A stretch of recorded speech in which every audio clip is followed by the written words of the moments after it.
Tumshukuru Mungu wetu kwa ajili ya ibada hii ya kusifu na kuabudu. Bwana ameweza kuonekana. Asante Yesu. Asante. Tuombe. Mfalme wetu wa mbinguni, ushie milele na milele. Wewe ni Mungu uliye mkuu na ni Mungu uliye juu sana na ni Mungu wetu uliyetukuka sana Bwana.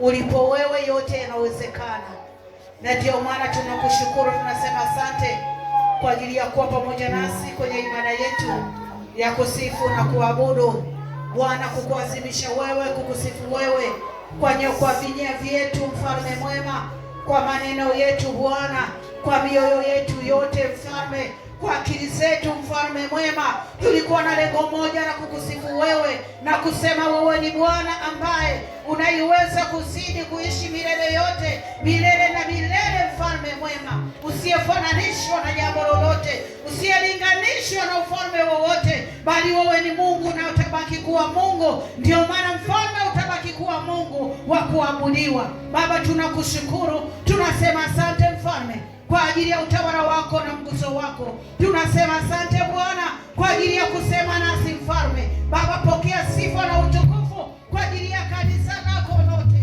kwa ajili ya mteja asubuhi ya leo inavyokupendeza. Nasi mfalme tunakushukuru. Asante Yesu, asante mfalme mwema, asante Mungu mwema uliye hai. Tunakushukuru Bwana.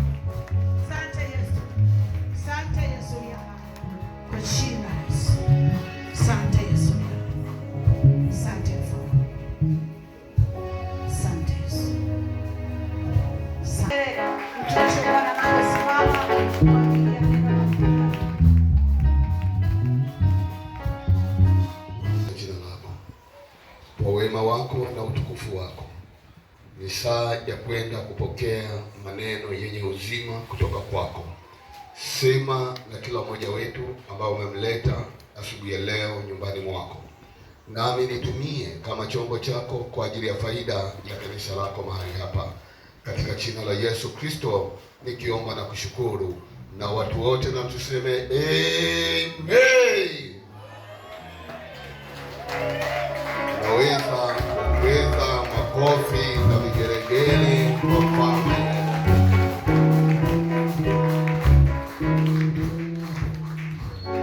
Wapendwa, ninawasalimu tena katika jina la Bwana. Tuna kila sababu ya kumshukuru Mungu kwa wema wake na fadhili zake, namna vile ambavyo Mungu anatupa neema na kibali kuwa na ibada halisi ya kukutana na Muumba wetu, na hiyo ndiyo shauku yetu na kila mmoja wetu. Mungu amesema na sisi kupitia sifa na kuabudu, na sasa Mungu anakwenda kusema na sisi kupitia neno lake.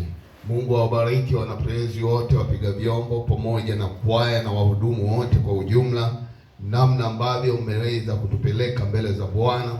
Wakati huu sasa ni wakati mzuri ambao tutakwenda kujifunza maneno ya Mungu, na katika kujifunza maneno ya Mungu tunaendelea na lile somo letu ambalo lilikuwa linahusiana utoaji, na tukaangalia katika utoaji wetu tukasema kuna aina kuu mbili za matoleo.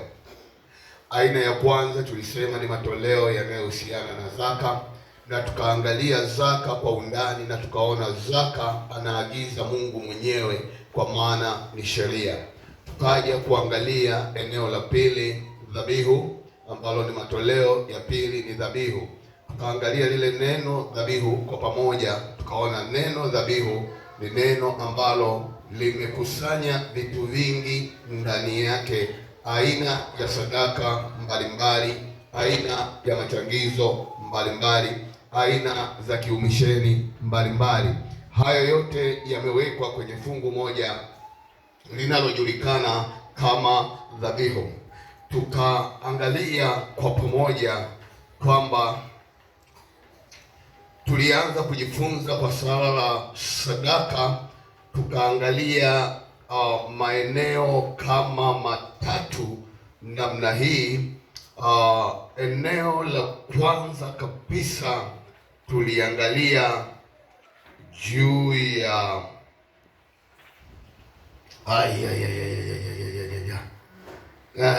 Nitaka nirudie kitu fulani hivi ili tuende kwa pamoja. Amina watakatifu, amina watakatifu. Ninahisi nataka kwenda nyuma zaidi zaidi na zaidi na zaidi na zaidi, lakini kuna mahali nataka nifike. Tuliangalia sadaka kama dhabihu, kwa maana ya kwamba tuliona hizo aina mbili kuu za sadaka, na tukaangalia sifa ya sadaka yenye kibali mbele za Mungu wetu aliye hai, na tukaanza jambo moja wapo ambalo tuliangalia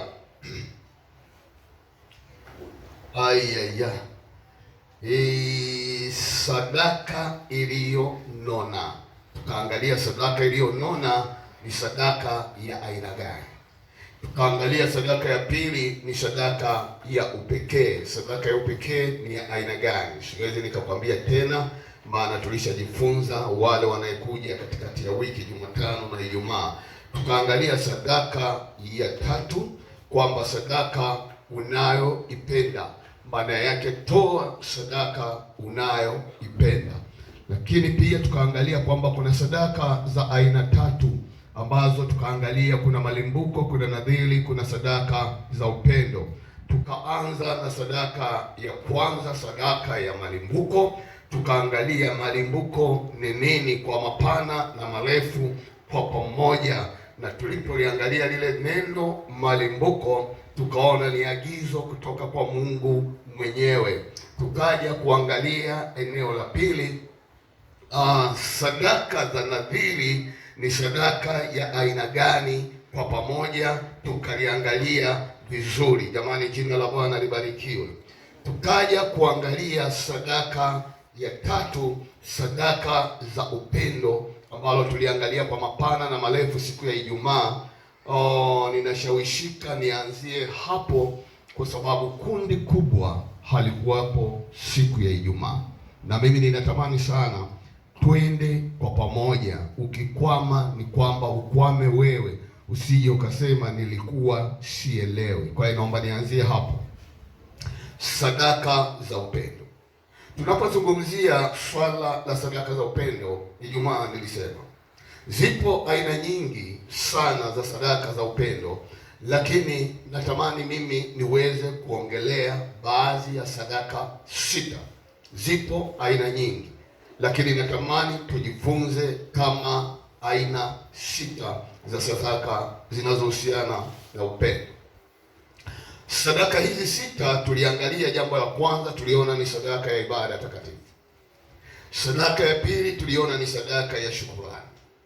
Sadaka ya tatu tuliona ni sadaka ya mahusiano ama ukarimu. Sadaka ya nne tuliona sadaka ya machangizo. Sadaka ya tano tuliona ni sadaka ya ujenzi na kadhalika. Sadaka ya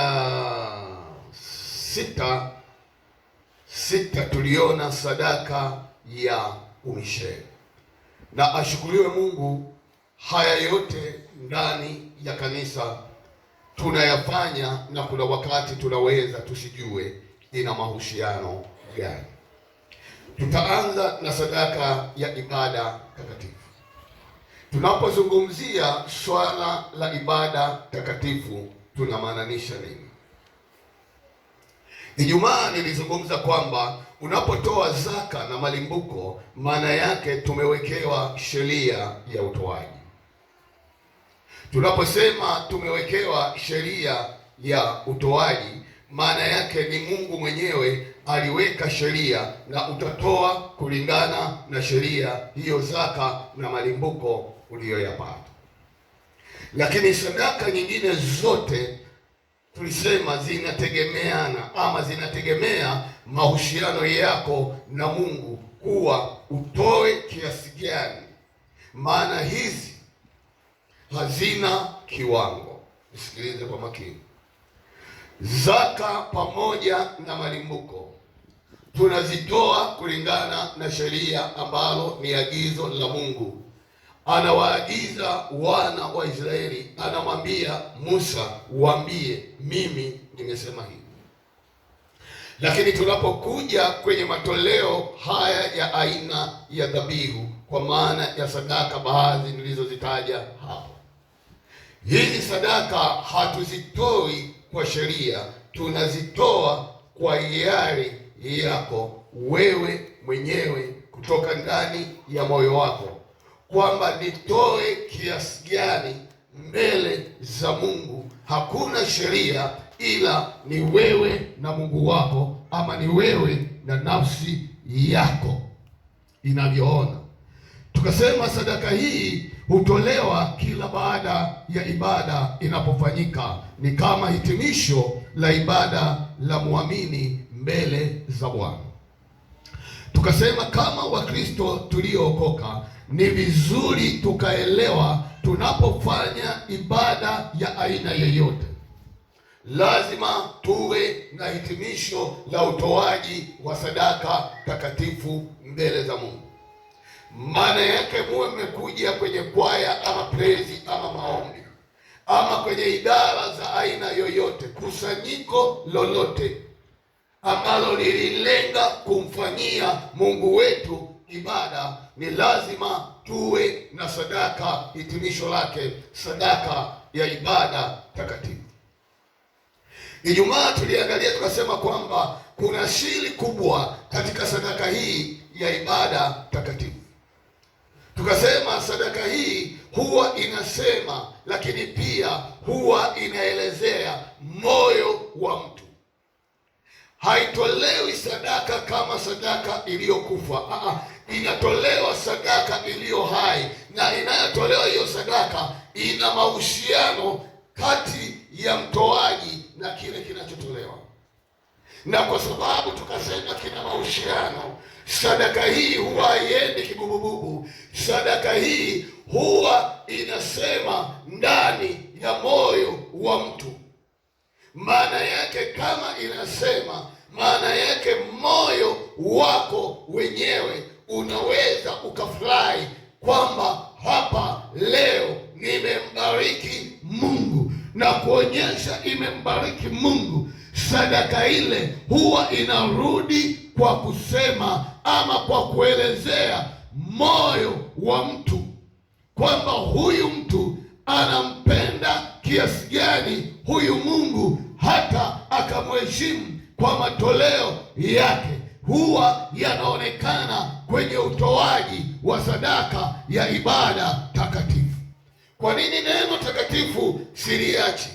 Maana ibada duniani, lakini mimi nataka tuongelee juu ya ibada takatifu kwa Mungu wetu aliye hai. Jamani, jina la Bwana. Tunaweza kujua moyo wako kupitia sadaka yako, na hasa sadaka ya fedha.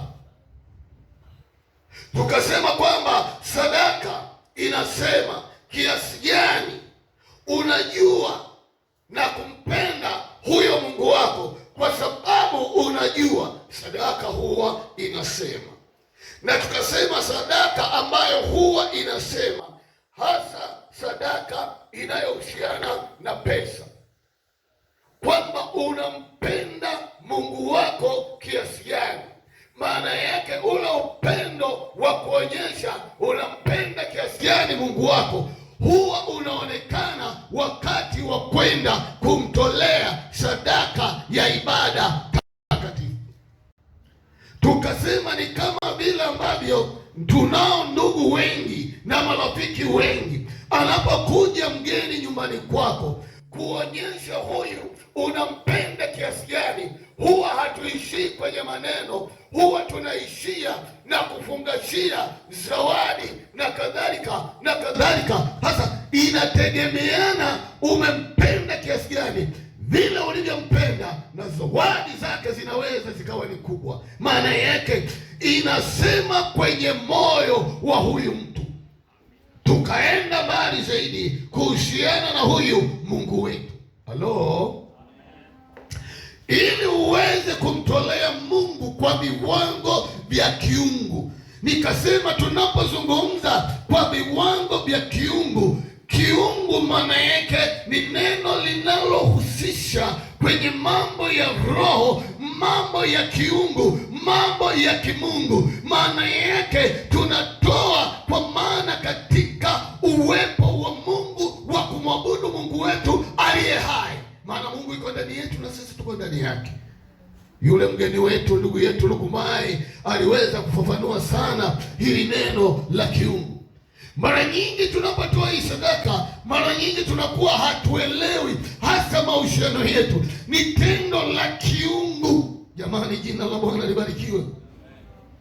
Maana yake ni lazima ujue Mungu ama umjue Mungu sawa sawa. Kama hujamjua Mungu sawa sawa, unaweza ukatoa kwa kupapasa papasa. Na Mungu hataki tumtolee sadaka kwa kupapasa papasa. Mtu ambaye hajamjua Mungu sawa sawa atakwenda kumtolea sadaka kwa kupapasa papasa. Lakini mtu anayemjua Mungu wake sawa sawa hatatoa matoleo yake ya sadaka kwa kupapasa papasa. Maana anamjua Mungu wake, anajua uweza wake, anajua ukuu wake. Anapoenda mbele za Mungu, anajua anapeleka sadaka kwa nani. Samahani, jina la Bwana libarikiwe. Jina la Bwana libarikiwe. Naomba usitawanyike, wewe tulia tu. Maana kuna watu linaweza sasa hapo watakayoweza ni wale wenye vipato. Tulia, Mungu hawezi akakudai kitu ambacho unacho. Tulia tu, tutafika huko. Na hiyo ndio shida ya Wakristo siku hizi za leo. Maana wanaona hata kwenye machangizo wanapiga macho mahali. Wanasema aanze fulani. Hakuna aanze fulani. Kila mtu kuna namna ambayo Mungu ameachilia aina ya baraka ambayo inakufanya wewe uishi, inakufanya wewe upumue, inakufanya wewe uvae. Kwa hiyo unatakiwa uwe mwaminifu kwa huyo Mungu wetu aliye hai. Jamani, jina la Bwana libarikiwe. Tukaangalia kwamba enzi za mitume watu walitoa mpaka makuhani ama wachungaji wakasema inatosha. Maana yake wanatoa kwa furaha huku wakiimba. Naomba hiyo noti. Tunapokuja kwa swala la sadaka ya ibada takatifu, baada ya mahubiri tutaingia pia kwenye zoezi. Wengi wetu huwa ninaona anapoenda kutoa shule yake imekunjamana, ni kama vile namuona Mungu, ni kama ni mnyang'anyi, ni kama ni muonaji. Lakini kwa wale wanayejua wanaenda kumtolea Mungu wa vyote tulivyo navyo, huwa wanainuka kwenye viti vyao wakiwa moja, wana moyo wa furaha; mbili, wakiimba wimbo wa kumtukuza Bwana, wakiimba wimbo wa kumshangilia Bwana, wakiimba wimbo wa kumshukuru Mungu, maana amewatetea, maana amewalinda, maana amewaleta nyumbani mwa Bwana. Naenda sasa kutoa sadaka yangu mbele za Mungu wangu ikapate kibali mbele za Mungu, kwa sababu imetoka ndani ya moyo. Huyu mtu anaanza kuifurahia sadaka yake mwenyewe. Hello? Wewe usipofurahia unachotoa wewe, maanake hata huyu anayepokea hata kifurahia. Kina mahusiano. Mambo nielewe. Amen. Amen. Amen. Amen. Amen. Kuna miaka ya nyuma tulikuwa tumepanga nyumba moja na muuguzi wa watoto wa mkoa. Baada ya hapo nikamshuhudia akaokoka. Sasa kwangu nilikuwa kabla sijaoa, ilikuwa wanafunzi ambao wanaishi boarding pale Kibaha, shirika la elimu Kibaha. Siku za weekend nilikuwa nawakaribisha nyumbani. Tunapika chakula na hasa wali. Mimi ni mpishi mzuri wa ubwabwa. Najua chakula cha shule ni sio kitamu kama cha nyumbani. Tutaweka na ndizi, tutaweka na soda hapo. Yule mama akawa ananiangalia siku zote. Na alikuwa anajua mimi kipato changu cha mshahara kiko chini, yeye kiko juu. Siku moja akaniita akanambia, Mtenda, unawezaje kuwakarimu watu kiasi hiki wakati najua kipato chako cha mshahara kiko chini, mimi kiko juu, na wala sina familia zaidi ya haka kausigelo niliko nako. Hapo ndo patamu kuna siri ndani yake. Amen. Kuna siri ndani yake. Na ni kweli alizungumza, kima changu kilikuwa ni chini kuliko yeye. Nataka nikutie moyo, hatuishi kwa kuona vitu, hatuishi kwa sababu ya vitu vipo, tunaishi kwa imani, na hiyo imani ndiyo inayotenda kazi katika jina la Yesu. Amen. Mbona hamniitikii wapendwa? Swala la utoaji limekuwa gumu. Tukaangalia kwamba tukaona kwamba Mungu anamwagiza Musa awaambie wana wa Israeli watoe sadaka kwa kupenda, sio kwa kulazimishwa. Kutoka kile kitabu cha Kutoka, yule aliyekuwepo kama atapata mara moja, tunaweza Kutoka 25 kuanzia mstari wa kwanza hadi ule mstari wa 3. Kama hujafika nitakusaidia. Biblia inasema Bwana akanena na Musa na wana wa Israeli kwamba waniletee sadaka, kila mtu ambaye cholea moyo wake wampa kupenda, utatoa kwake sadaka yangu. Mstari wa 3, sadaka utakayopokea mikononi mwao ni hii: dhahabu na fedha na shaba. Maana yake nini? Ijumaa tukasema kumbe wenzetu hata wana wa Israeli hawakutoa tu sadaka kiolela. Mungu akawaambia, sadaka Musa utakayopokea mikononi mwa wana wa Israeli, anatamka 1, dhahabu; 2, fedha; 3, shaba. Kwa nini anataja hivyo vitu?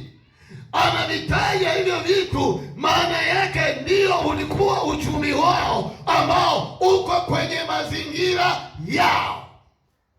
Naomba nisikilize kwa makini.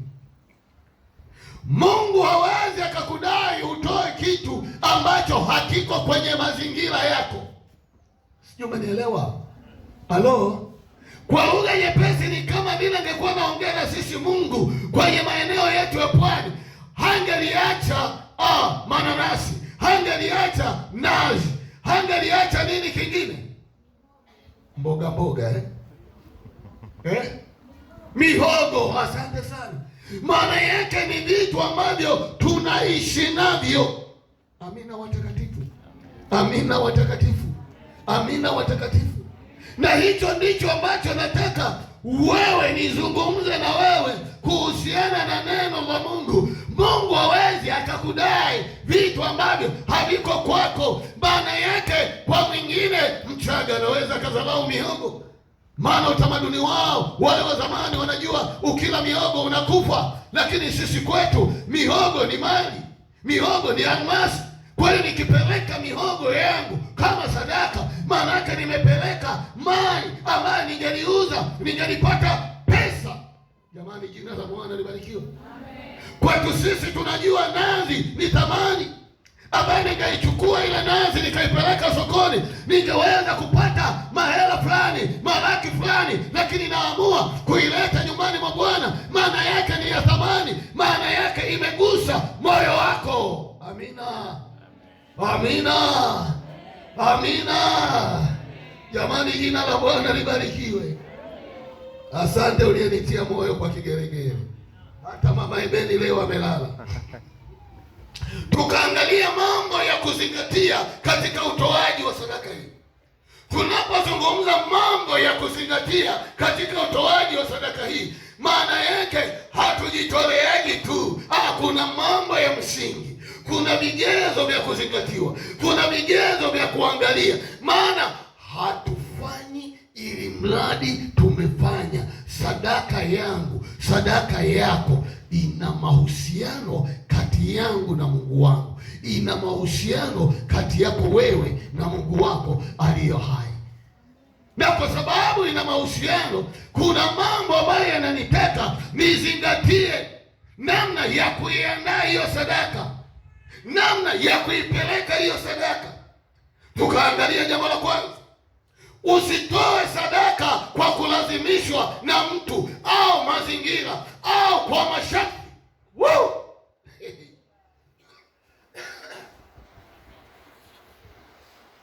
Jina la Bwana libarikiwe.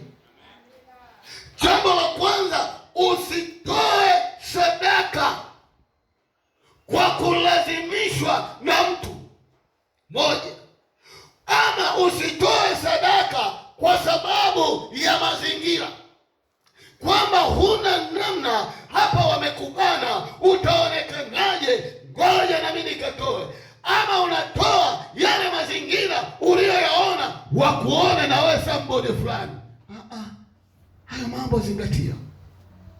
Ni swala linalohusiana ibada yako wewe na Mungu wako aliye hai. Jamani, jina la Bwana libarikiwe. Kama mtu atatoa sadaka kubwa lakini moyoni mwake hana upendo, basi sadaka hiyo inaweza isiwe na matokeo kutoka kwa Mungu. Maana yake, toa kwa hiari na moyo wa kumpenda huyu Mungu, kwani alama kubwa ya upendo ni kutoa. Amina watakatifu. Na kilichomsukuma Mungu kumtoa mwanao Yesu Kristo ni upendo. Tunaposoma Yohana 3:16 tumeizoea kwa kichwa, inasema, kwa maana jinsi hii Mungu aliupenda ulimwengu hata akamtoa mwanawe wa pekee, ili kila amwaminie asipotee, bali awe na uzima wa milele. Cha kwanza Mungu kilichomsukuma, aliupenda ulimwengu. Anaposema ulimwengu, maana yake ni mimi na wewe. Alitangulia kutupenda, na hiyo sadaka unayoitoa, hata kama utatoa ni nyingi, lakini huna upendo na huyu Mungu wako, hata kama ungetoa nyingi, hiyo sadaka Mungu hataitakabali, ama haina kibali mbele za Mungu. Biblia inatutaka kabla hujatoa sadaka kubwa, cha kwanza Mungu anataka moyo wako umpende huyu Mungu, kuonyesha moyo umelangana na Mungu wako aliye hai. Sisi tutaona matokeo ya nje kwamba huyu mtu anampenda kweli kweli huyu Mungu wake.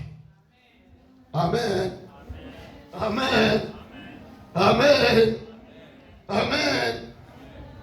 Kwa nini tunafanya hivyo? Maana tunapokea kutoka kwa Mungu, sio kwa sababu tumetoa, bali kwa sababu tumetoa kwa upendo. Nikasema waamini wengi siku akija na zaka, manake haji na sadaka, na hili zoezi tunaweza tukaona hapo baadaye. Tukasema siku ya Ijumaa hakuna kosa kama hilo. Zaka ni zaka inayojitegemea, iko kwa sheria, ameagiza. Na sadaka kama sadaka, Mungu anasema usije mikono mitupu nyumbani mwa Bwana, njoo na sadaka. Sadaka inasema, sadaka ina mahusiano na wewe. Wengi wetu siku tunayotoa fungu la 10, sadaka ya ibada hatutoi. Ni makosa. Halo, halo, halo, halo, halo, halo. Zaka kama zaka ni zaka inayojitegemea, na sadaka kama sadaka ni sadaka inayojitegemea. Tukasema hivi ni vitu viwili tofauti. Ukibeba zaka, beba na sadaka. Toa sadaka iliyo bora, muonyeshe Mungu unampenda bila sheria, maana zaka ni sheria, sadaka ni upendo, sadaka ni ya hiari, wala hujalazimishwa. Halo, halo, halo. Tukaangalia andiko la Marko 12:43 hadi 44. Aliyepata anaweza kasoma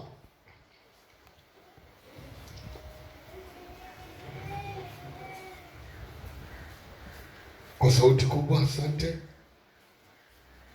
Na kwa kweli Mama Runi hayupo kimbiza maiki, sasa wote hawana hiyo karama.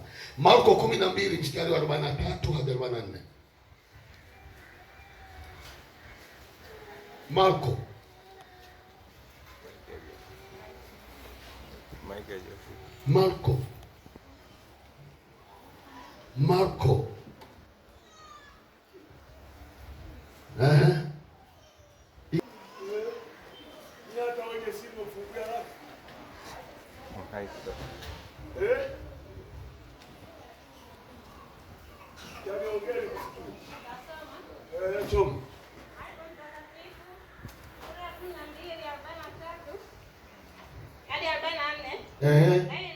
Biblia ya yule haina hiyo mistari.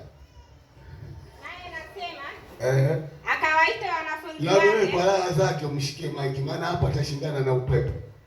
Utafunika hiyo kurasa. Haya. Ndio na wewe huduma mwanangu. Twende. Akawaita wanafunzi wake. Akawaambia. Tulia hapo. Yesu anawaita wanafunzi wake. Tufuatilie. Kwa nini awaite? Twende. Akawaambia, amini nawaambia, huyu mjane maskini ametia zaidi kuliko wote wanaotia katika sanduku la hazina. Maana hao wote walitia baadhi ya mali iliyowazidi. Bali huyu katika... Tulia, weka mstari. Iliyowazidi.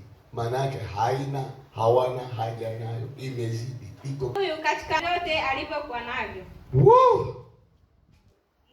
Ndiyo riziki yake yote pia. Ndiyo riziki yake yote pia. Lakini ndiyo ameiweka hiyo.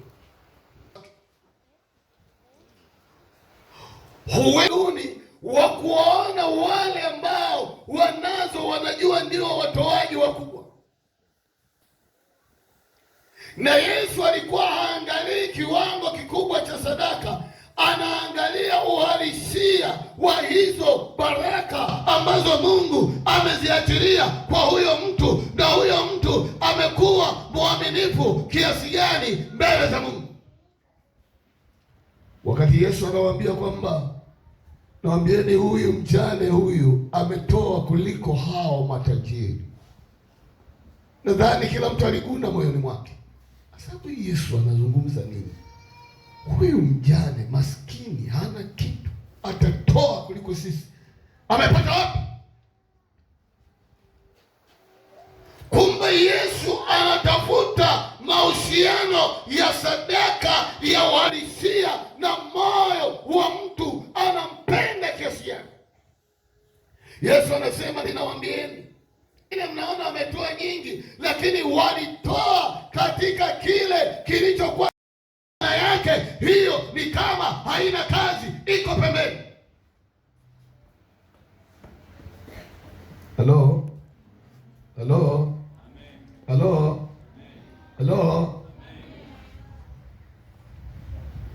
Tukasema hii ibada watu walichanganyikiwa, wakatoka na mtazamo tofauti. Kwa nini? Kwa sababu Yesu alikuwapo, alikuwa anaangalia utoaji na anawafundisha kuhusu sadaka ya ibada takatifu, kwamba katika kutoa Mungu haangalii wingi, bali anaangalia moyo unaotoa kwa upendo. Naomba nisikilize kwa makini. Inawezekana tukatoa vilivyo vingi, lakini si katika halisi upendo wa kweli wa Mungu wetu aliye hai. Ukatoa, tumeona hivi kama hata ukitoa hivi ni kama haviwezi kuleta shoti yoyote, athari yoyote. Ngoja hii nipeleke kwa Mungu. Osho moyo wa kupenda. Amen. Amen. Amen. Amen. Amen. Maana yake Mungu anataka tutoe sawa na baraka uliopewa na Mungu. Na nikasema Ijumaa, zile baraka tulizopewa na Mungu hapa katika maisha ya watu wote, hatutakaa tufanane. Kila mtu ana aina fulani ya baraka ambayo anaipokea kutoka kwa Mungu. Mungu ndiyo utakayowajibika mbele za Mungu, ndiyo utakayowajibika kuonyesha upendo wako wewe na Mungu wako. Unaonekanaje? Utaonekana katika zile baraka. Sijui unaanza kunielewa? Mwanamke mjane alitoa senti 2, ndiyo baraka ambayo Mungu alikuwa amembarikia. Uwezo wake ulikuwa kwenye senti 2. Kwa hiyo alitoa kitu halisi. Unaweza ukajikagua wewe kwenye maisha yako kwamba hizi baraka ulizopewa na Mungu, ukajiangalia, ukajilinganisha. Kila mtu utagundua ana aina fulani ya baraka ambazo amepewa na Mungu. Hamtakaa mfanane katika jina la Yesu. Amen. Na hizo ndizo Mungu anataka usimame nazo, aone unampenda Mungu kiasi gani. Mungu hakuruhusu watu waje kanisani mikono mitupu. Kumbukumbu la Torati 16:16 hadi 17. Wewe wa maiki unaruka juu kama shemasi wa kujitegemea. Na usikae kwenye kiti, mweke maiki sawa sawa. Mama endelea kusoma, akichelewa mwache. Na mimi natumizana na Torati 16 mstari wa 16 wa 17, naye anasema mara 3 kwa mwaka watokee wanaume wako wote mbele za Bwana Mungu wako. Mahali anaposema mara 3 kwa mwaka watokelezee mbele zako, maana yake ilikuwa ni taratibu za Waisraeli. Inaonyesha walikuwa na ibada takatifu kwa Bwana kwa mwaka mara 3. Inasema wanaume na watokelezee mbele zako. Kwa nini wanaume? Wanaume karibu wote walikuwa ni askari na walikuwa wanapambana na maadui wao. Kwa hiyo mara nyingi wanaweza kawa walikuwa wanawekea utaratibu kwa mwaka watokelezee mara 3 waume. Mahali atakapochagua katika sikukuu ya mikate isiyotiwa. Maana yake hawatokelezei mahali popote tu, anataka watokelezee mahali ambapo Mungu amepachagua. Twende. Na katika sikukuu ya majuma na katika sikukuu ya vibanda. Wewe twende majuma na vibanda tuvitafuti leo. Tuko kwa sadaka. Twende. Nitarudia mstari wa 16. Mara 3 kwa mwaka na watokee wanaume wako wote mbele za Bwana Mungu wako. Mahali atakapochagua katika sikukuu ya mikate isiyotiwa chachu. Na katika sikukuu ya majuma na katika sikukuu ya vibanda. Wala wasitokee mbele za Bwana mikono mitupu. Hapo chole. Wala wasitokee kama mbele za Bwana mikono mitupu. Nisikilize, bila sadaka ni kosa. Vigeregere hapo. Na kama umekuja leo nyumbani mwa Bwana bila sadaka ni makosa. Sasa makosa yenyewe tutayaangalia. Si kweli kwamba kuna mtu amekosa sadaka kuja naye nyumbani mwa Bwana. Si kweli. Haukuwa serious. Haukuwa makini. Aidha umeathiriwa na mifumo fulani na tamaduni fulani. Mungu wetu haabudiwi kwa tamaduni fulani, haabudiwi kwa mila fulani. Halo. Amina. Ukija bila sadaka ni kosa, na sadaka sio lazima iwe pesa. Pressure imeanza kupungua, si ndio? Maana kila mtu anajua ni pesa. Aisee, unaweza usiwe na pesa ukawa na mbadala. Ndio maana kule alisema dhahabu, shaba, fedha. Kuna waliokuwa na fedha na ambao shaba hawakuwa nazo. Halo. Kwa hiyo sio lazima iwe pesa. Inaweza ikawa ni vitu. Kwa mfano, kuku, mayai, mpunga, mboga, mahindi, aliongeza na mihogo, aliongeza na nazi, aliongeza na mananasi. Nisikilize.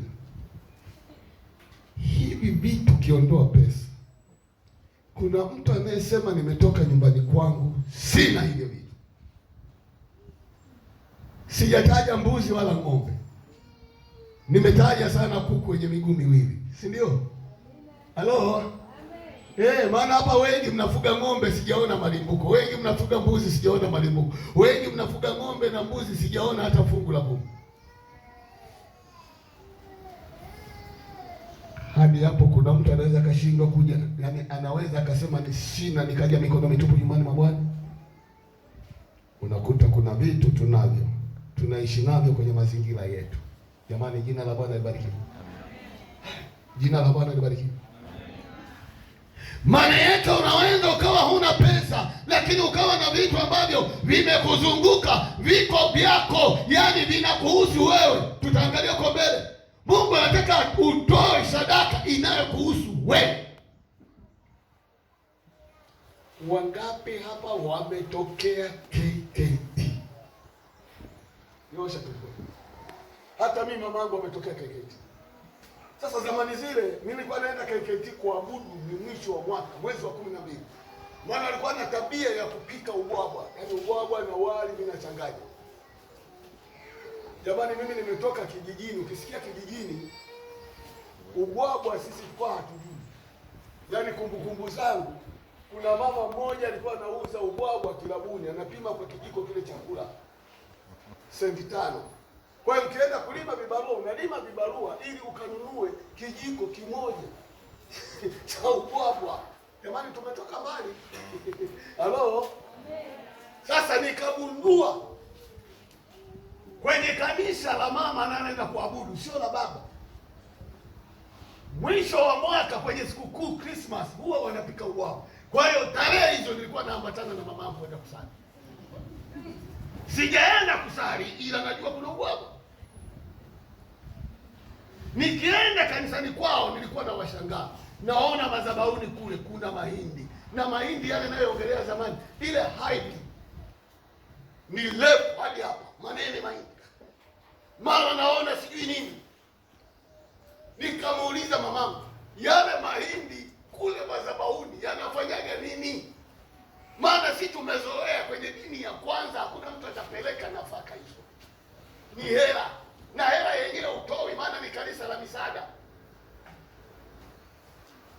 Akanambia, mwanangu, ile ni sadaka. Mtu amekosa hela, anabeba mahindi 2 matatu. Na anachagua mahindi yenyewe. Kwa ukiona pale ni mahindi yenye akili. Siku nyingine mamangu anaenda na mayai. Mama ya nini? Anasema sadaka, leo sina hela, napeleka mayai. Siku nyingine biberiti. Siku nyingine chumvi. Chumvi ile ya zamani, sio ya sasa hivi nyie. Sijui umenielewa? Mamangu hiyo kitu imemwathiri hadi leo. Ukimwambia twende kanisani, sasa siwezi kwenda kanisani, sina sadaka. Huyu mtu ameokoka kwenye utu uzima. Unajua wokovu kwenye utu uzima hata huwezi kuelewa.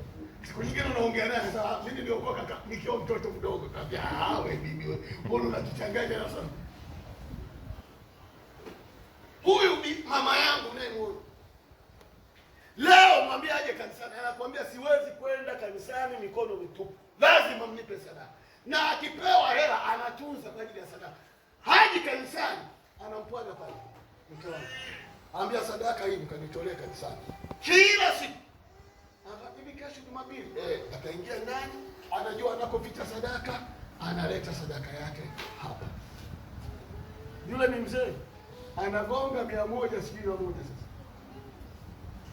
Sio, umeelewa? Ukimuuliza bibi unaendeleaje, anakuambia nashindwa kutembea. Tunamuuliza wewe toka chumbani hadi hapa sebuleni. Si umetembea wewe? Sasa yeye anataka atembee kama mwalimu Mali. Halo? Halo? Halo? Halo? Halo? Halo? Kwa hiyo tunapoongelea swala la sadaka, isiwe pesa tu, inaweza ikawa hivyo vitu nilivyovitaja hapo. Tunaona Mungu anampa mtihani Abraham kwake. Ile Mwanzo 22:2, kama unaweza kusoma soma haraka. Mungu anampa mtihani aone kweli huyu mtu anampenda Mungu. Endelea. Mwanzo 22:2. Biblia inasema umchukue mwanao, sio ili mradi mwanao, anasema mwanao wa pekee umpendaye.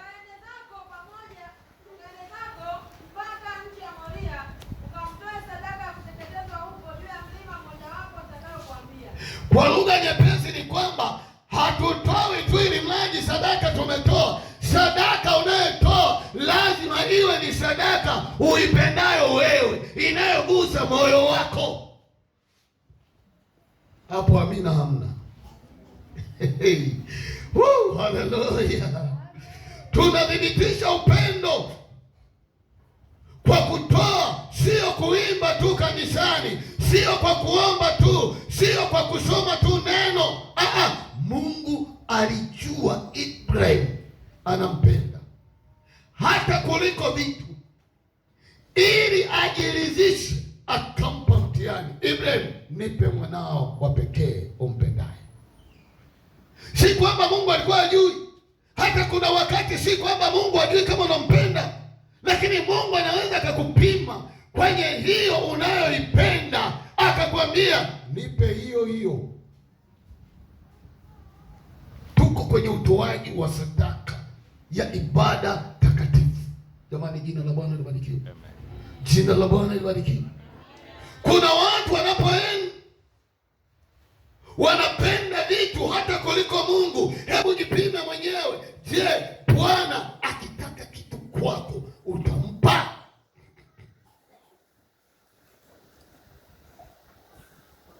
Maana yangu ninaposema kuna watu wanaweza wakawa wanapenda vitu hata kuliko Mungu mwenyewe, maana yake ni kwamba kipaumbele chao ni mambo yao, ni vitu vyao, lakini sio huyu Mungu wanayesema amewaokoa, wanayesema amewaponya, wanayesema anawalinda.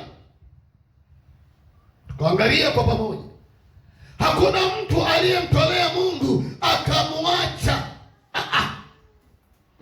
Ama hakuna mtu aliyewahi kumtolea Mungu akawa maskini. Nilizungumza siku ya Ijumaa, nikamwambia hii siri wengi hatujui. Laiti tungalijua, tungemheshimu Mungu hata kuliko mambo yetu. Tungeweka kipaumbele kwanza kwa Mungu wetu, halafu haya yangekuja, tungeliuona mkono wa Mungu wetu aliye hai.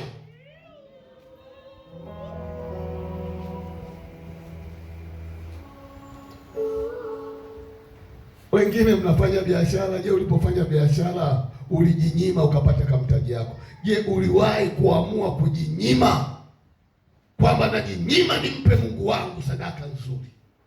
Unajikuta hakuna. Ndicho ninachosema, kuna watu wanapenda vitu kuliko kumpenda Mungu, na ndio maana matokeo yake tunafanya mambo unakuta hayaonekani.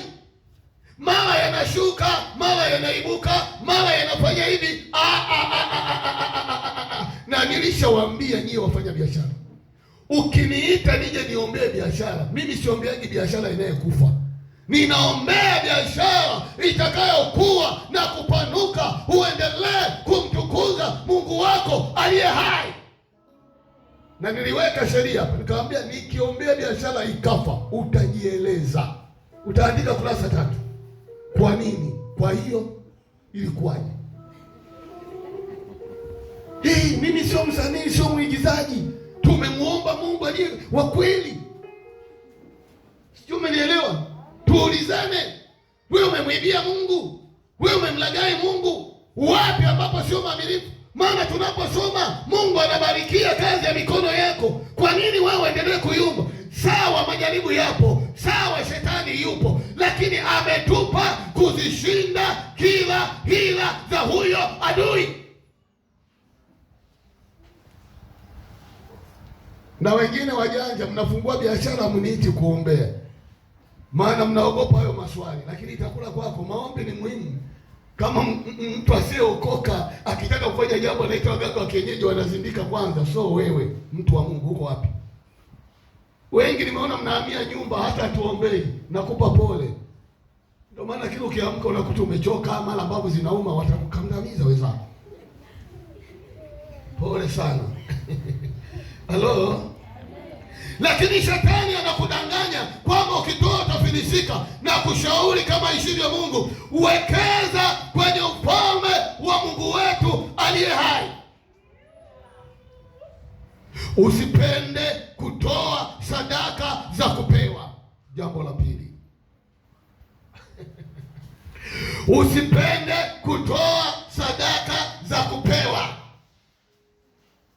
Bila shaka kila mtu hapo amesambaratika, na mimi nipo hapa nikusaidie kwa neema ya Bwana. Sadaka ni maandalio, sadaka ni mpangilio wako. Huwa ninaona watu hivi, tutaenda kutoa sadaka, unakuta mtu anatoa mfuko wa kushoto anampa jirani yake, nenda katoa na wewe. Ndugu, ukitoa hiyo sadaka wala haijakugusa wala haina mahusiano na wewe. Aliyetoa ni yule aliyekupa. Wengi unadhani yaani wewe nani ili uonekane na wewe leo umetoa. Sio kweli. Nisikilize tu, tutafika mahali pazuri. Usipende kutoa sadaka za kupewa. Sadaka inatakiwa iwe mali yako wewe mwenyewe, ili iambatane na moyo wako. Ndio maana Mungu hawezi akakudai kitu ambacho hauna.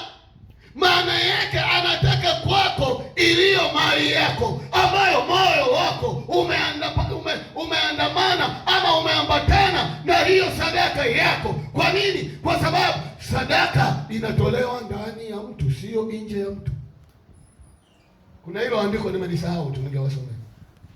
Sadaka itolewe nje ya mtu, inatolewa ndani ya mtu, maana yake ina mahusiano na mtu. Ibrahim anaambiwa atoe mwanae wa pekee, mwanae mpendwa aliyempenda, maana yake anayemhusu.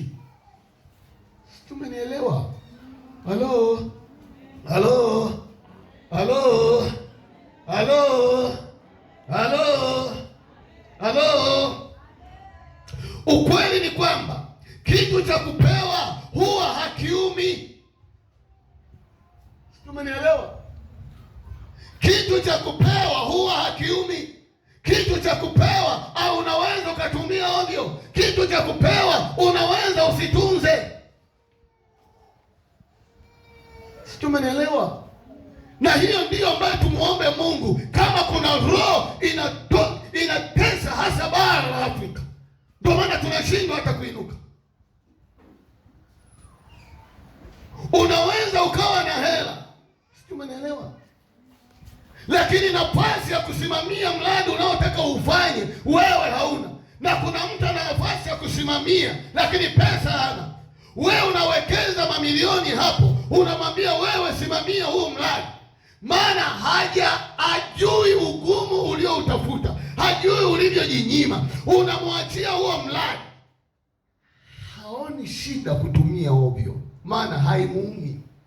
Ndio maana biashara nyingi za Afrika haziendi. Ni biashara kama ya kichaa. Yaani ili ujue biashara inaenda, yaani uwe wewe kama mkia wa kondoo unavyocheza nyuma ya kondoo. Ukitoka uende mbali unakuta kila kitu kimeharibika. Kweli sio kweli? Ujiulize, huyu niliyemwachia hana akili timamu?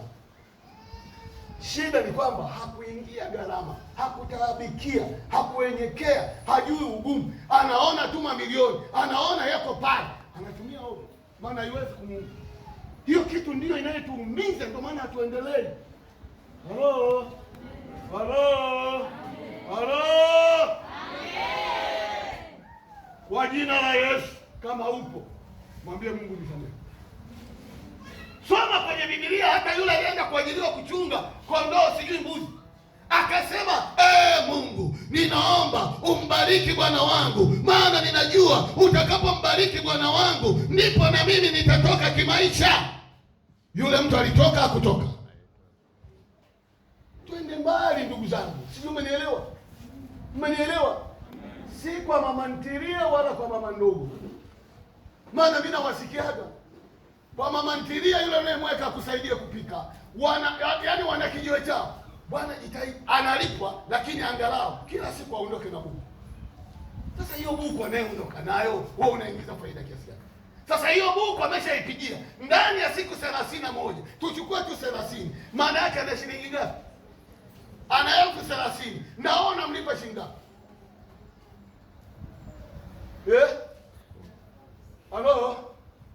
Halo? Halo? Anasema hivi, sielewi, sio somo langu. Wewe ambaye unamsaidia mtu kazi, naomba uwe mwaminifu.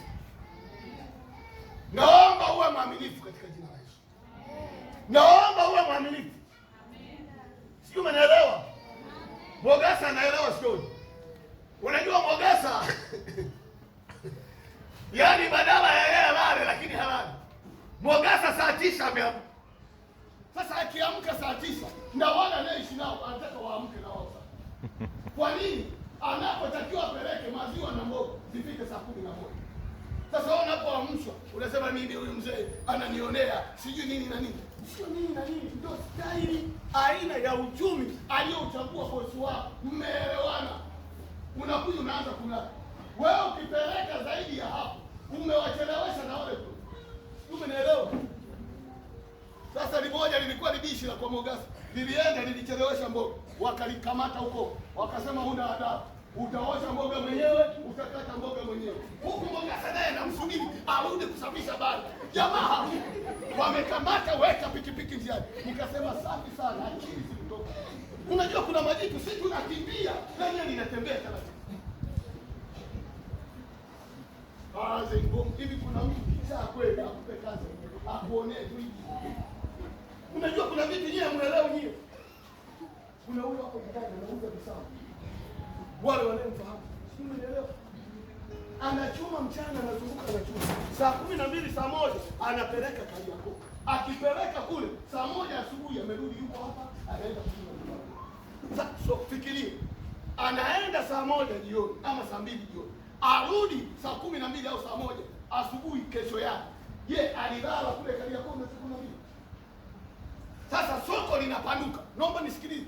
Soko linapanuka ama tenda inapanuka. Aongeze na mtu asaidiane.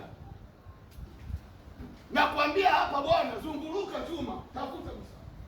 Halafu saa 1 saa 2 uondoke. Peleka kule Kariakoo, waisha mzigo. Unaenda kule macho hurutu kama samaki Ulaya. Unarudi asubuhi. Mzee huyu mimi ananitesa. Hey! Ndio mfumo wa maisha, lazima ukubaliane nao. Manake bila hivyo hatutoki. Umeelewa mwanangu? Hatutoki. Hey! Hey! Hey! Ay. Sijajua kwa nini nimehama. Sijajua. Hayo maroho yamekamata hadi washirika waliookoka. Sijui umenielewa? Wewe shambani saa 11, wewe unaenda saa 2 asubuhi. Jua na huku saa 2 kasa si. Hata kazi ulifanyika. Huna tofauti na Mswahili. Watu wanatoka mikoani ni uoga wa kuzurura bila shughuli. Lakini walokole na wenyewe wamekamata. Linazurura tu hapa, halina dira yoyote, halina mpango wowote. Wewe sikiliza, hata Yesu alikuwa anaita watu, hakuita watu ambao wako hilo. Aliita watu ambao wako kwenye shughuli. Kina Petro walikuwa wabudu. Kina nani walikuwa watoza ushuru. Umenielewa? Hakuita mtu choka mbaya lipo goigoi. Ndio mnayetusumbua nyewe wazurulaji humu ndani. Nipo tu meme natafuta mwanaume mwenye VAT alio. Wewe uko hilo. Hata chapati hujui kupika, ukipika zina masikio kama. Mwanaume nani atakuwa unapika chapati?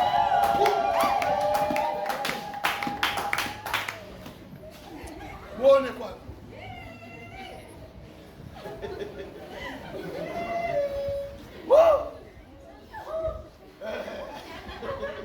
Hapo sasa umeanza koko. Umeelewa? Halo? Halo? Halo? Halo? Halo? Halo? Samahani Kawega. Nimekuomba msamaha. Namtolea mfano mtoa. Kama Kawega. Sasa wewe unafunga leo hiyo sawa. Ungefunga hapo lakini ufanye kazi wa pili.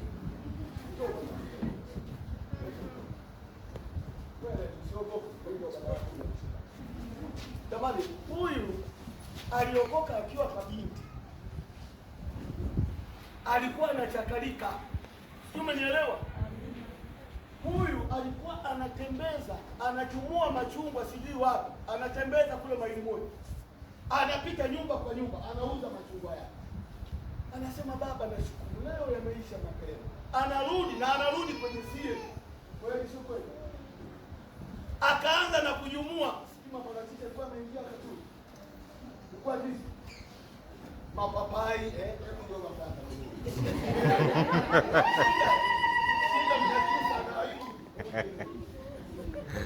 Nataka ushuhuda wajifunze wa mabinti. Unajua tukiona tu hapa wanadhani nimeshuka kutoka mbinguni. Hamna. Weka maji.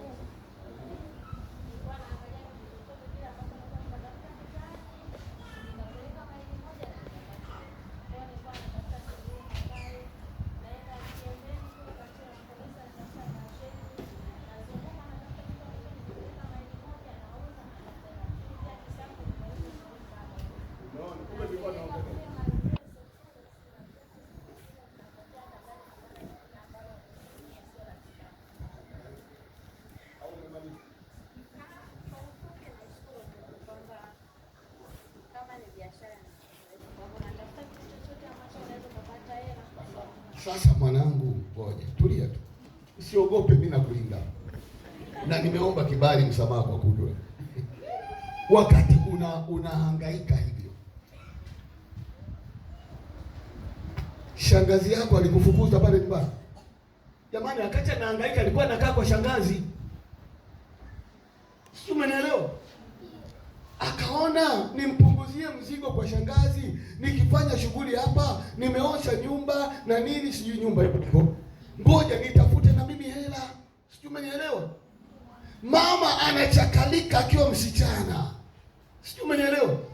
Na likudula lina akili, halikuchumbia mwanamke ambaye aido anaweza kawa mzigo plus mzigo, likamuona. Mwanangu, nenda kakae. Kudula mchapakazi na mama mchapakazi, we kazi uwanja.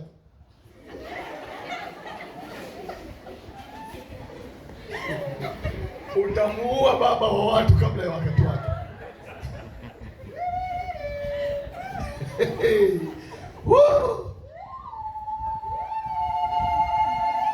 Mungu atusaidie. Mungu atusaidie. Mungu atusaidie. Mungu atusaidie. Jamani, jina la Bwana libarikiwe. Ukweli ni kwamba kitu cha kupewa huwa hakiumi, hivyo kinaweza kisiambatane na moyo wako. Hakuna baraka kupitia mikono ya mtu mwingine, hakuna. Niwaambie kabisa, hakuna. Tunaangalia Mfalme Daudi alikataa ofa ya sadaka iliyogharimiwa kutoka kwa Arauna. Nyie watu wa vyombo lina kelema ninafanyaje? Hebu wekeni sawa sawa. Unajua naumiza masikio, ngoma za masikio za watu. Sawa sawa. Daudi alikataa. Anakataa kwa nini? Kwa sababu alitambua kuwa kama angelikubali kupokea hicho kiwanja cha bure na huyo ng'ombe, basi zile baraka za kutolewa vitu hivyo zingeenda kwa Arauna aliyevitoa na wala sio kwake. Umenielewa? Halo? Halo? Nataka kusema na wewe unayetoa sadaka ambayo sio yako. Unatoa sadaka ya kupewa. Mfalme Daudi alikataa. Alitaka amtolee yeye Mungu. Jamani, jina la Bwana libarikiwe. Amen. Jina la Bwana libarikiwe. Amen. Jina la Bwana libarikiwe. Amen. Haleluya. Amen. Soma Samueli wa pili 24 mstari wa 21 hadi 25. Soma kama sauti ya Yohana, kama mimi ninavyohubiri.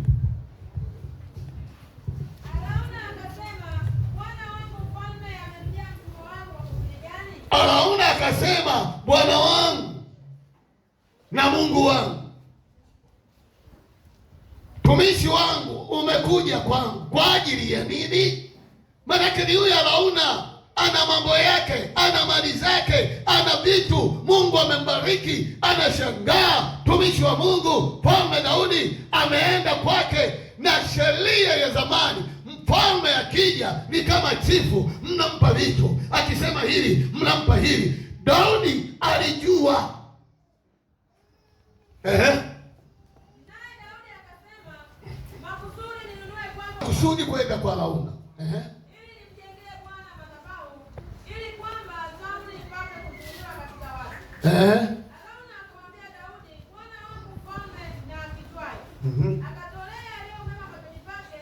Tazama, ng'ombe hawa kwa sadaka ya kuteketezwa, tena vyombo vya kupuria na vyombo vya ng'ombe viko kwa kuni. Tulia hapo. Daudi Arauna alikuwa na uwezo wa kutoa kiwanja bure. Arauna alikuwa na uwezo wa kutoa ng'ombe wake. Anasema, natoa vitu hivi ili vikatumike kwa Bwana, wala sihitaji unipe pesa ya aina yoyote. Sikiliza jitu linalojua sadaka.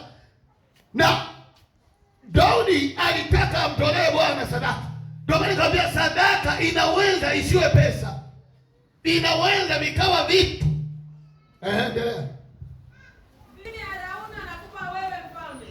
Kisha Arauna akamwambia mfalme, Bwana Mungu wako lakini kweli Daudi anamkatalia. Lakini kweli nitavinunua kwako kwa thamani yake. Wala sitamtolea Bwana Mungu wangu sadaka za kuteketezwa nisizozigharamia. Hapo ndio natafuta. Sitamtolea Mungu kitu ambacho sija kigharamia. Nipe thamani ya hivyo kiwanja ili nitoe, ninunue. Siwezi kutoa vitu ambavyo sijagharamia. Usitoe sadaka za kupewa. Amina chache. Umemaliza? Ng'ombe kwa shekeli 50 za fedha. Naye Daudi akamjengea Bwana madhabahu huko, akatoa sadaka za kuteketezwa na sadaka za amani. Basi Bwana aliiridhia nchi na Daudi ikazuiliwa katika Israeli. Matokeo kuhusu yeye mwenyewe. Matokeo yake Biblia inasema Bwana akambariki, Bwana akaliponya hata taifa la Israeli. Yale magonjwa ya tauni hayakuwapo. Hayakuwapo kwa sababu gani? Daudi alitoa sadaka inayomhusu, aliigharamia. Kuna vitu vingine tunaviruhusu kwa kutokuelewa. Jamani, Mungu atusaidie sana. Mungu atusaidie sana. Maana yake ni nini ninaposema usitoe sadaka za kupewa? Nataka niweke sawa kabla sijarukia upande wa pili. Tunaposema usitoe sadaka za kupewa kwa sababu hujaigharamia, maana yake ni hii. Kwanza, sadaka za kugawiana, mmekuja kwenye ibada, haina maandalizi, umepewa. Halo? Sadaka, unaweza mimi mume wangu ananipaga hela. Akikupa hela hiyo ni ya kwako. Kama ni ya kwako, weka mipangilio yako, mipangilio mojawapo na ya sadaka, maana hiyo ni mali yako. Umenielewa? Umepewa hela, nenda kasuka nywele, hiyo ni ya kwako. Katika kusuka nywele, pangilia bajeti zako. Amina. Umepewa hela ya matumizi ya nyumbani, hiyo ni ya kwako, iko chini yako ya utawala wako, maana yake inakuhusu. Pangilia bajeti zako, hiyo ni ya kwako. Na tusema sadaka ya kupewa, mnakuja kanisani, huna mpango wote wa sadaka. Hivi na nini na sadaka? Mwaya mimi leo sina. Basi chukua hii, usiende bila mikono. Hiyo sadaka unyegemea. Ndicho ninachomaanisha mimi. Sadaka ina maandalio. Sadaka ina mpangilio. Jamani, jina la Bwana libarikiwe. Jina la Bwana libarikiwe. Jina la Bwana libarikiwe. Twende aina ya tatu, sadaka za kuwapa watoto. Aina hizo mbili nimemaliza. Sadaka za kuwapa watoto. Watoto wetu ambao bado hawajatambua jema na baya, tuendelee kuwapa sadaka nzuri ili kuwajengea tabia ya kumtolea Mungu. Mfundishe mtoto kumtolea Mungu noti, sio chenji. Tuwasisitize na kuhakikisha kuwa wanatoa sadaka yote wanayopewa na sio kununua pipi. Fundisha mahusiano ya sadaka yake na ibada, ina mahusiano gani? Watoto wetu mara nyingi tunaweza kuwapa hela, badala ya kutoa sadaka anaenda kununua pipi.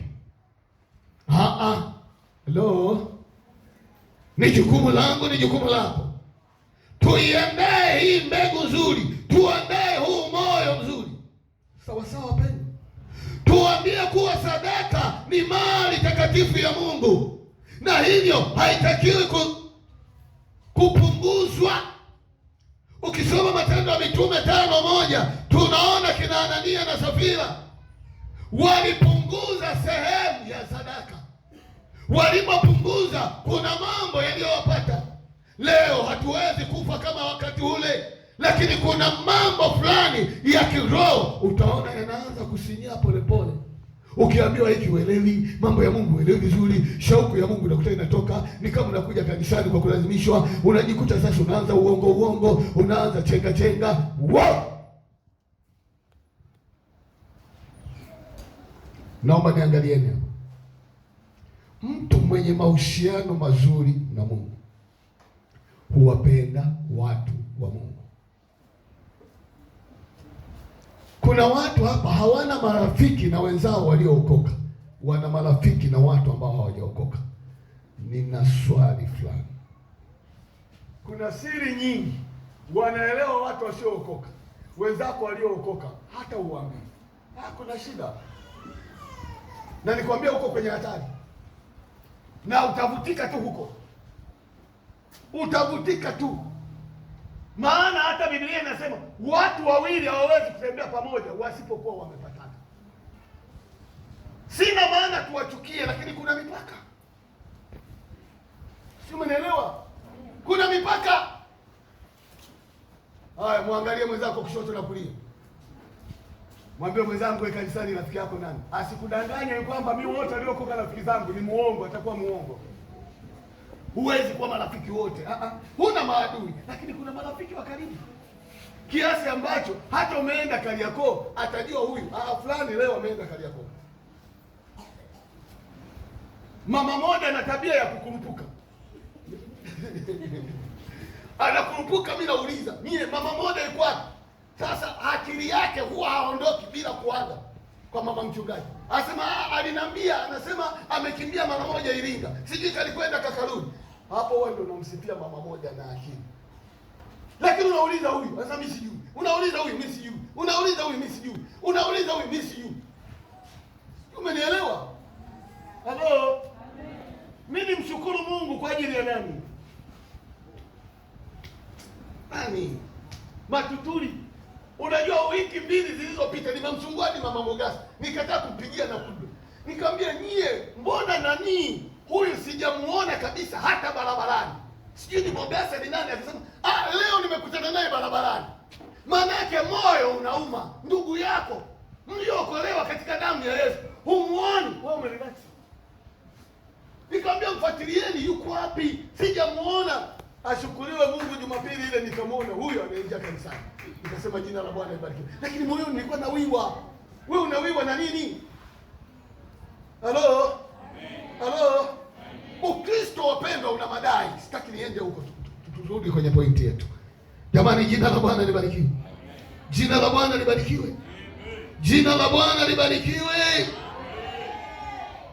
Lakini kwa watoto walioanza kujitambua, tuwafundishe kumtolea Mungu kwa kumpa pesa ya matumizi yake, ili wao wapange bajeti ya sadaka, ili wajifunze kujinyima kwa ajili ya Mungu, badala ya kuwapa pesa ya sadaka mkononi kila Jumapili. Tuambie kuwa kwenye bajeti zao wakumbuke kuweka 10% kwa ajili ya zaka, kwa ajili ya kumtolea Mungu sadaka, kwa ajili ya kumheshimu Mungu wao. Tuwafundishe.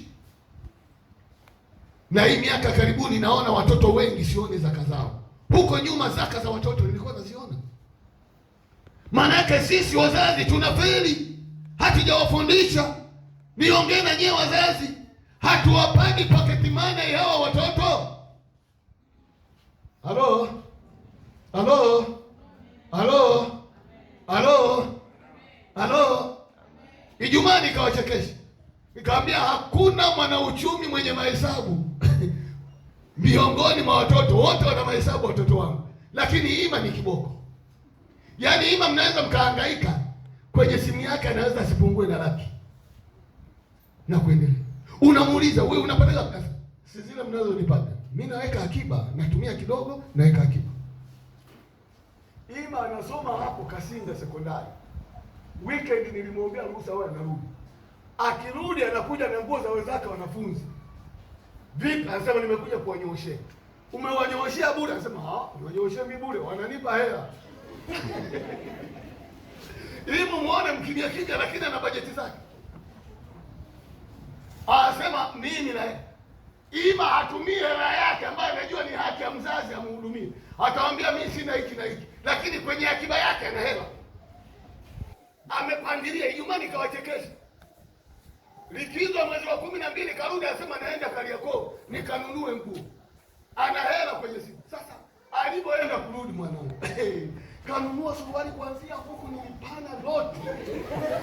Naangalia hapo kama limefuba hivi. Nikamwambia mwanangu, ndio hii bwana. Asema hii ndio nilikuwa naitaka. Wewe huwezi kujua baba, bei mbaya. Hela sasa, hela ya kwangu mimi sijawaomba nyie. Na kwa kweli huwezi kumdai baada ya kuja kwa hela. Sio kwamba anaiba, ile unayompa anaweka bajeti zake. Sijui umenielewa? Halo? Safari hii mahafali yake nadhani ni kama sio tarehe 30 mwezi huu wa mwishoni. Jamani, naanza kupiga simu nikipata upenyo. Nikaelewa sasa, baba, nyie bwana, mimi mtoto wa kiume huku, msije huku. Mkija nikajua jamani na mahesabu. Maana tulipanga ama tumuombe kaka yake ama nani. Asa msije huku. Hebu fikiria, mkija nauli, halafu mlale guest. Halafu sasa muandae chakula. Chakula gani mimi namaliza hapa? Yaani nyie mkitaka zile gharama mngabaza mngetumia nauli, mnitumie mimi hapo.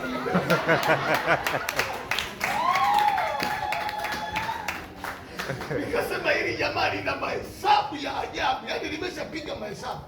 Nikasema nyie mnakuja ili iwe nini? Wakati mwingine tukasema mtoto anataka upendo wa wazazi. Lenyewe liko kwenye budget. Anasema ile gharama nyie pigeni, halafu nyie mnipe mimi. Sijui mnaelewa? Maanake hao watoto wanajua, ukiwapa wanajua budget, na tena kuwafundisha kupanga budget wenyewe unawasaidia, maana baada ya muda mfupi wataanza kujitegemea. Mnielewa nyie? Maanake hela uliompa akijiwekea bajeti yake atajinyima, ataweka na sadaka. Kwa nini ajinyime? Ni kama wewe unapotoa sadaka, si umejinyima? Sio kwamba unatoa kwa sababu unavyo, ila umeweka bajeti, umejinyima. Tutaangalia huko mbele. Halo. Sasa kuambia hivyo, msiende kumsumbua Ima kumkopa. Nimetolea tu mfano. Maana kuna watu, bwana babako kasema hivi na hivi. Tafadhali. Siri za mtu usitoe ovyo ovyo. Sawa. Amina jamani. Amina.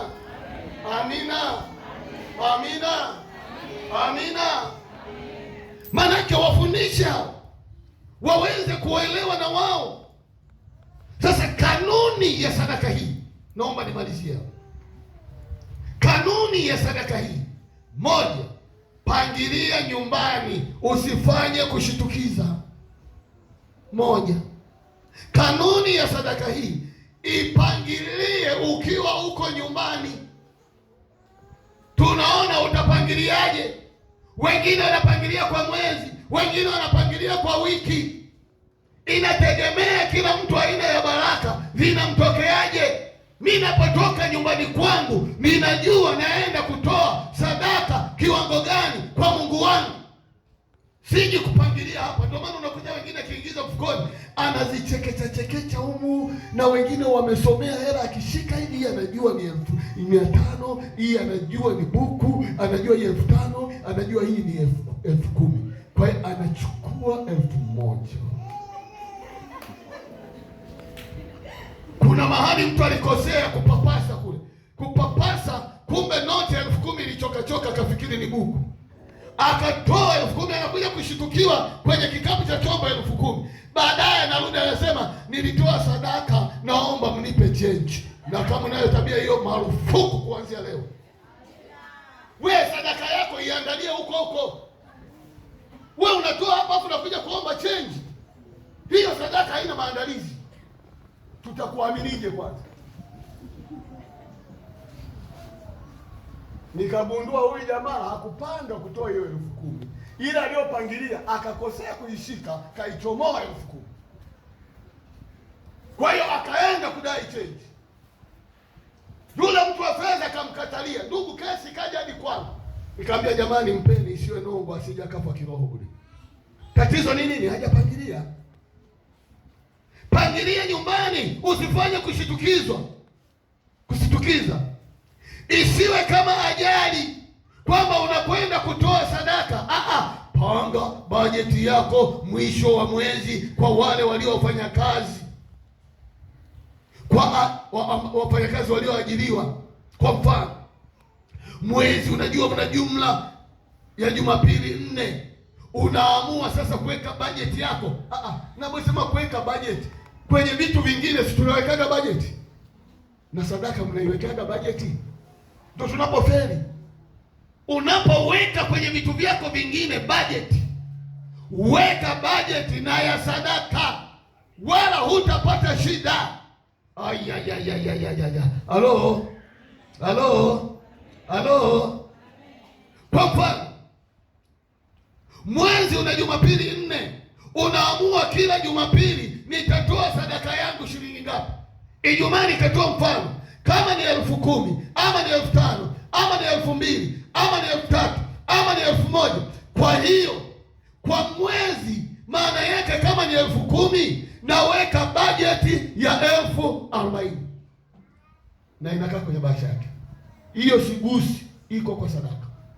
Maana yake mimi sitaathirika chochote, nimejipangilia. Kama nitatoa 5,000 maana ndio uchumi wangu huo, ndio utajiri wangu huo. Kama ni 5,000 kuna Jumapili 4, maana yake nitatoa 20,000. Wale wa 2,000 maana yake nitatoa 8,000. Jamani, jina la Bwana libarikiwe. Na ndio maana hapa hata kama kuna sadaka nyingineyo tunakuandaa mapema, hatukukurupushi. Leo tumekuja tunatoa hiki, itakuonekana yani hatuna mipangilio. Watu wanaishi kwa utaratibu, watu wanaishi kwa bajeti. Ndio maana hata ile kwa kujulia mikono wahitaji tumeweka tarehe 3 mwezi wa 5, tukasema tutagawa bahasha. Maana yake anza kujiandaa kwenye bajeti zako, anza kufikiria nitafanya nini, tusikushitue. Haleluya, jina la Bwana libarikiwe. Acha mazoea katika utoaji wa sadaka hii. Wengi wetu hatuzitoi sadaka, yaani hauipi uzito sadaka hii. Hata tumeipa jina makanisani mwetu kwamba sasa tunakwenda kutoa sadaka ya kawaida. Sadaka ya kawaida. Naomba wazee wangu hilo neno msilitumie. Ya kawaida yani unairahisisha. Ya kawaida. Hapa tunatoa sadaka ya ibada takatifu. Ina mahusiano yetu ya kawaida chochote. Usiwe kama ile tulisoma kule nyuma. Akamwaidia Bwana, utakaponishindania vitani, utakaponipigania